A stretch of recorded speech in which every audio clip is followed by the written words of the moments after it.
So let me share this powerful revelation that will help you to overcome fear. I want you to understand that fear is always going to be present whether you're a Christian or not.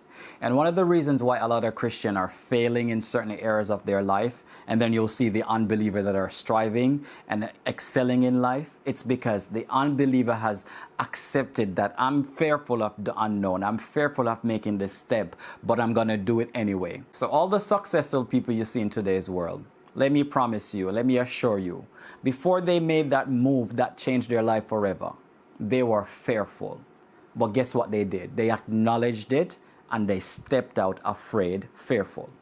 And here's the result of that. Now successful, now living the life that they dreamt of. But the believer, I'm too spiritual to acknowledge that I'm fearful to do this thing. And you have failed to understand that God says in 2 Timothy chapter 1 verse 7, "For I have not given you the spirit of fear, but of power and of love and of a sound mind." What is God basically saying? Whenever the spirit of fear comes to you, my child, the new Christian, it is not from me. It is not from me, so you do not accept it. You do not agree to it. You understand that it's there, and then guess what you do? You do it anyway. You walk out on faith, do it afraid, do it fearful, but do it anyway. But you're too spiritual to acknowledge that I'm fearful because I don't want to look like I don't have faith. I don't want to look like I'm not spiritual. I don't want to look like these things. I don't want to disappoint God. My friends, we can't disappoint God. There's nothing we can do to disappoint God. So I want you to understand that. You have to acknowledge that I am fearful as a believer, and then you use your authority. You use the word of God to conquer the fear. What has helped me in my life is that I'm not exempt from the spirit of fear. I'm not exempt from feeling fearful. I'm not exempt to fear the unknown. I am not exempt because I'm a Christian. I'm a mighty man of valor. I'm not exempt from the spirit of fear. So me acknowledging that, I understand when I'm supposed to make a big decision, when I'm supposed to move out on faith, when I can identify this is not from God, 1, and 2, I can identify this is only here because the step I'm about to take. So I'm able to identify the fear when it shows up because I know what it is, versus telling myself I'm spiritual, I believe in God, so this is not fear. And I'm finding another reason as to why I'm not able to do a thing because I don't want to admit that I'm feeling fearful. That, my friend, is going to keep you in a cycle.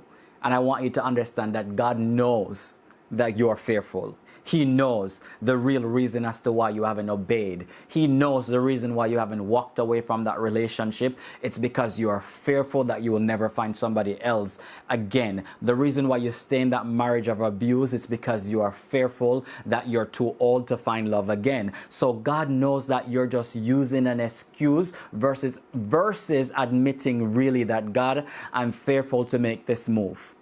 And so when we live in denial, we're not able to fix the issue. And so for me, I'm not exempt from anything called fear, but I know that whenever fear shows up, I'm going to do it anyway. Whether I'm fearful doing it, the main objective of fear is to kill, steal, and destroy, because God says, I didn't give it to you. So that means it's there to be given. It wants to give itself to you. So it's up to you to understand that I know you, I identify you, I see you, but even though you're here, I'm going to do it anyway. And so when you acknowledge the situation, that's the only way you can resolve it. But if you tell yourself, I'm too spiritual, and if I tell myself I'm fearful, I'm disappointing God, I don't have faith, I don't look like the mighty man of valor that I am in the public's eye, so I can't say I'm fearful.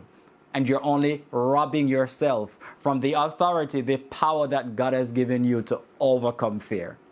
And so me, when I feel anxious, when I feel fearful about life, that does not discredit me as a Christian. That does not discredit my belief in God and who He says He is to me. I'm just a human being living in a world that is fallen, and part of that world, it entails fear, anxiety, sorrow, and pain. And so when fear comes, I know it's it. And then I identify it. Then I can proceed when I see that this is fear trying to stop me. And so this is why you see the unbeliever out there, they're doing the thing that they're fearful of doing, and then they end up being successful because they did it anyway. They were not living in denial that I'm not fearful. They were not living in denial that no, I have to look a certain way. If I say I'm fearful, I'm not who I am. Listen. You got to make a choice, and you got to make it happen, and you got to make it work. Yeah, you got to do it fearful anyway. I love y'all. God bless y'all. And I just wanted to share this with y'all.